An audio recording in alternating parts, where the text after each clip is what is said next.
Hello. हाँ। भाई वीरेंद्र बोल रहे हैं। हाँ बोलिए। बोलिए, कौन बोल रहा है? अरे इनसे बात करना है आपको? अरे पंचायत सचिव से मैं बात करना चाह रहा हूँ।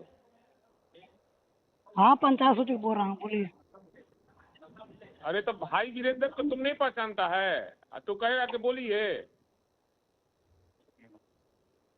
है? तो अपना परिचय दीजिएगा तब ना। अरे भाई वीरेंद्र का नाम परिचय देना पड़ता है? भाई वीरेंद्र मेरा नाम है। तू नहीं जानता है भाई वीरेंद्र कौन है तुम्हारा? इस रिकॉर्डिंग में तो आप लोग जो कुछ सुने होंगे थोड़ा फनी अंदाज में भी है, कुछ इसमें हंसी भी आ रहे हैं, और कुछ कहीं कहीं आप लोग को थोड़ा बहुत आपको दिल में भी इस चीज़ का ठेस पहुँचे होंगे कि शायद विधायक जी को ऐसे नहीं बोलना चाहिए।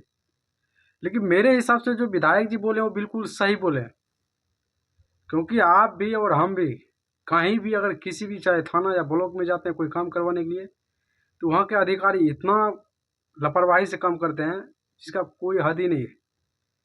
चाहे अपना कुछ जाति प्रमाण पत्र बनवाना चाहिए या मृत्यु प्रमाण पत्र बनवाना चाहिए, किसी का भी, तो ये सब इतना नखरे दिखाते हैं। जब तक आप लोग कोई उसको घूस नहीं चाहिए, जब तक वो रिश्वत नहीं लेते हैं, तब तक अपना काम करने के लिए वो किसी का राजी नहीं होते हैं। अभी मैं अपना बात बता रहा हूँ, मुझे ब्लॉक का कोई काम लगा था, मुझे 15 दिन चक्कर लगवाए। जब मैं उसको थोड़ा सा कुछ दिए मटेरियल, हालांकि ये रिश्वत देना या लेना अपराध, बहुत अपराध है, कानूनी अपराध है, लेकिन जब उसको मैंने कुछ पैसे दिए तो उसने बोला कि ठीक है 24 घंटा में बन जाएंगे। अब बताइए, हमारे बिहार का ब्लॉक में चाहे कहीं भी जितना अधिकारी हैं वो ईमानदारी से कोई काम करते ही नहीं।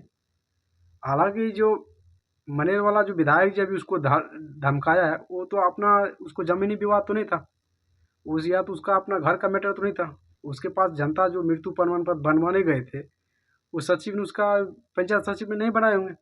लास्ट में थक के परेशान होकर उसने विधायक जी के पास गए कि सर मेरा काम नहीं हो रहा है। उसने अगर उसको फ़ोन भी किया तो उसको जब पहचानने से इनकार कर दिया। जब विधायक जी उसको बता रहा है कि मैं भाई वीरेंद्र बोल रहा हूँ, तभी बोल रहा है कि मैं नहीं पहचानता हूँ। जब अपना क्षेत्र में काम करते हैं, जब वहाँ का पंचायत सचिव है, तो अपना प्रतिनिधि को नहीं पहचानते हैं। जब अपना प्रतिनिधि को नहीं पहचाने तो फिर आपका वहाँ पे काम करने का कोई इरादा ही नहीं। फिर तो आपको वहाँ से रिटायरमेंट नहीं लेना चाहिए, वहाँ से कहीं और चले जाइए। हमें कोई, हम जो भी आदमी बोल रहे हैं कि खैर ये भाई वीरेंद्र ने जो गलत किया, मेरे हिसाब से कहीं गलत नहीं है। वो जनता के लिए खड़ा हुए, वो जनता के लिए लड़ रहे हैं। और ये वीडियो जहाँ जब भी जाएंगे, जो जनता अगर सोचने वाले होंगे, समझने वाले होंगे, इस वीडियो को जरूर उसको समझ पाएंगे, क्योंकि ऐसे ऐसे विधायक का ज़रूरत है। जहाँ भी ब्लॉक में या कहीं भी घूसखोर या दलाल बैठे हैं, वो सबको खास करके ऐसे ऐसे आदमी से पाला पड़ना चाहिए।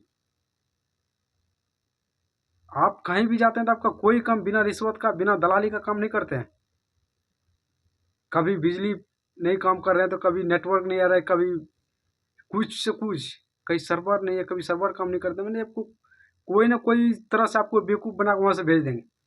जब तक आपसे रिश्वत नहीं लेंगे तब तक ईमानदारी से काम करने के लिए कोई तैयार नहीं है।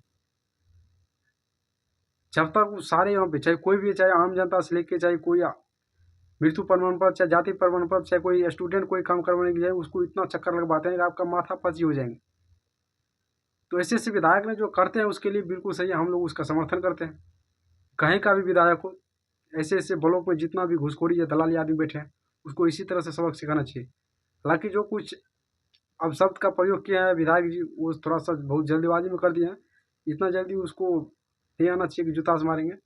लेकिन जहाँ जहाँ भी ऐसे अधिकारी बैठे हैं, उसको ऐसा सबक जरूर देना चाहिए, क्योंकि एक आम जनता का ये सब सुनता ही नहीं है। जब वो कोई चीज़ का अधिकारी है, जब पंचायत सचिव या कोई भी है, जो उसके पास सरकारी कानून है, तो आप उसका काम कीजिए ईमानदारी से, लेकिन ईमानदारी से काम करने की तैयारी नहीं। तो मेरे हिसाब से जो किए बहुत सही किए, हर एक क्षेत्र में और हर एक जगह पे ऐसे ऐसे आदमी को डराना और धमकाना चाहिए। बाकी आप लोग कमेंट में बताइए कि क्या ये सही किए हैं या गलत किए हैं। मेरे हिसाब से तो बिल्कुल सही किए हैं।